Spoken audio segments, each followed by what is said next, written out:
వచ్చేసింది ఆది శ్రావణం షాపింగ్ అంతటికి అతిపెద్ద కేజీ సేల్ తో పాటు up to 61% of 1+1 offers, combo offers ఇంకా మరెన్నో. CMR shopping mall. పశ్చిమ బెంగాల్ మాజీ ముఖ్యమంత్రి మమతా బెనర్జీ కారుపై దాడి జరిగింది.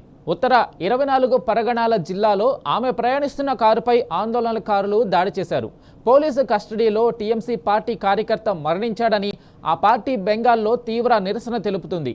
ఈ నేపథ్యంలో ఆ పార్టీ కార్యకర్తల ఇంటికి మమతా బెనర్జీ వెళ్తుండగా హాలీ సహార్లో మమతా బెనర్జీపై ఆందోళనకారులు దాడి చేశారు. నిరసనకారులు మమతా బెనర్జీ కారును చుట్టుముట్టి దానిపై బురద రాసి బూట్లు, నీళ్ల సీసాలు విసిరారు.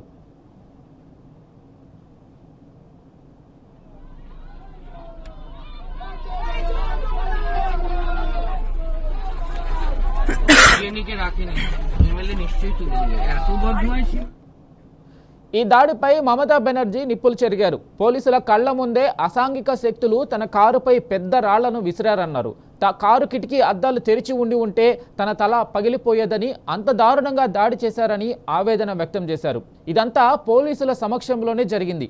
ఇలాంటి పరిస్థితిని నేనెప్పుడూ చూడలేదన్నారు. పోలీసులు బీజేపీకి తొత్తులుగా వ్యవహరిస్తున్నారని, బీజేపీ పాలనలో రాష్ట్రంలో రక్షణ లేకుండా పోయిందని ఆగ్రహం వ్యక్తం చేశారు.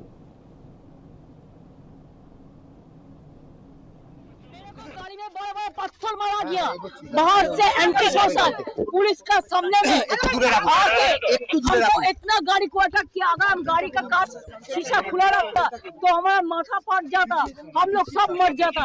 ऐसा पुलिस का सामने में हुआ, हम कभी ऐसा हमला नहीं देखा। क्या कर रहे हैं? इतना पुलिस बीजेपी को प्रोटेक्शन दे रहा है।